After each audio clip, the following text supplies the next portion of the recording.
गत 2-3 दिन पूर्वर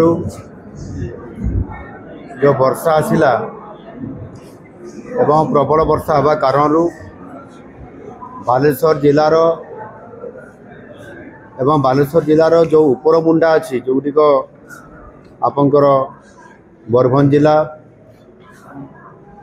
किछि झारखंड अंचल एवं आ किछि मध्य पश्चिम बंग अंचल उपर मुंडारू प्रबल वर्षा हवा कारण बालेश्वर रे मध्य वर्षा जोर हवा कारण जो बन्या आसी ये बन्या परिस्थिति वर्तमान सुधा उद्वेगजनक अवस्था रे अछि।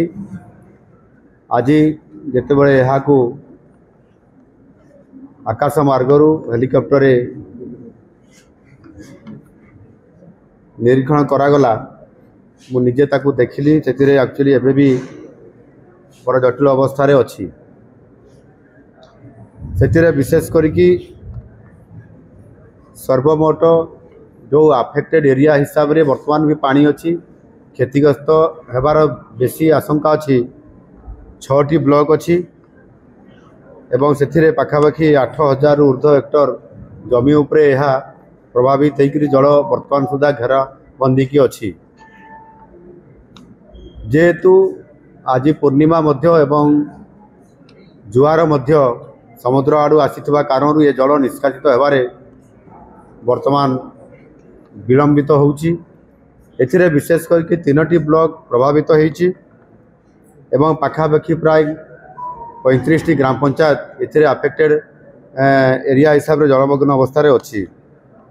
एवं विशेष करके जो गुड़िक नदीर तलमुंडा अच्छी एवं जोठी पानी पशि जाइछि से ग्राम गुड़िक सेमानंकु आम जिला प्रशासन तरफ 2000 लोक को स्थानांतर करा जाइछि सुरक्षित आश्रय स्थल को एवं सेमानंकु आवश्यक रंधा खाद्य सहित तांकर जहाँ जिनस दरकार अच्छे ताको मध्य जोगे दिया जाउछि। एवं जो गाँ गुड़िक संपूर्ण विच्छिन्न हो जाइछि सेथिरे उद्धार कार्य पई 8टी अग्निशम दल 3टी ओड्राफ टीम एवं 1टी एनडीआरएफ टीम एथिरे नियोजित अछंती एवं समस्त को सब बेले पेट्रोलिंग करने सहित सब अंचल को सतर्क रखा जाइछि। एथिरे विशेष करके जिलापाल समेत संपृक्त समस्त जिला स्तरीय अधिकारी मानक मुतयन बा नियुक्ति करा जाइछि। समाने 24 घंटा यहाँ ऑब्जर्वेशन रे रखिछंती कौन सी परिस्थिति जेभली अघटन किछि न घटू। एठी आज मो सहित आमर माननीय स्वास्थ्य मंत्री मध्य आसीछंती एवं आम ये बालेश्वर जिलार सांसद तथा पूर्वतन मंत्री प्रताप नना एठी उपस्थित अछंती। आमर समस्त विधायक माने पद्मलोचन पंडा महाशय एवं आमर मानस दत्त एवं आमर विधायक नीलगिरी संतोष खटुआ एवं आम रेमुणार सरकारी दलर उपमुख्य सचेतक गोविंद दास भी उपस्थित अछंती।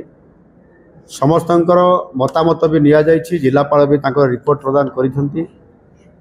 एआईसी आमर जल संपद विभाग आसीचंती से मध्य आवश्यक रिपोर्ट करिसंती एवं माननीय विधायक माने मध्य अनेक गुड़ाए एठी प्रस्ताव देइछंती जो थे कि विशेष करिकी आपनकर सुवर्णरेखा नदी समेत बुढ़ाबलंग एवं गोटे छोट नदी जोटा कि जलका कह जाउछि से भी बेले बेले भयंकर रूप नौछि।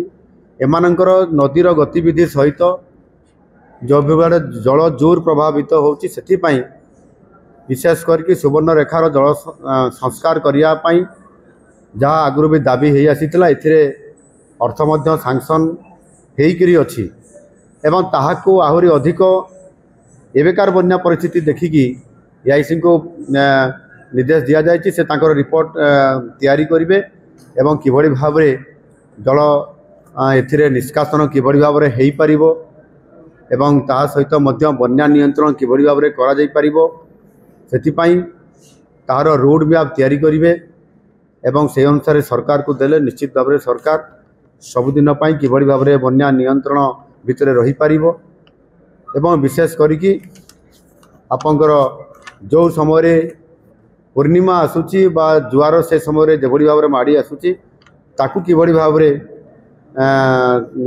निरीक्षण करिकी तार आसु कौन पदक्षेप निया जाई पारिबो एक कथा को मध्य जिलापाल समेत विभाग जो मैंने आसी वाटर रिसोर्स समस्त को ए बाबद निर्देश दि जाइए। मु आशा करी निश्चित भाव में जेहेतु वर्तमान सुधा आम ये बन्यारे जीरो काजुआलिटी अच्छी समस्त प्रकार सतर्कता अवलंबन करा जाउछि।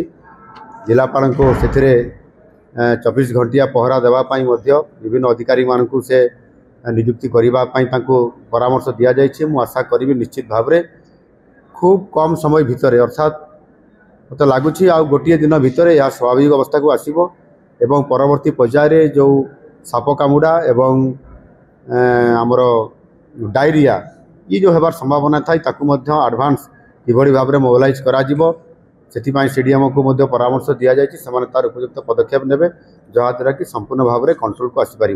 धन्यवाद।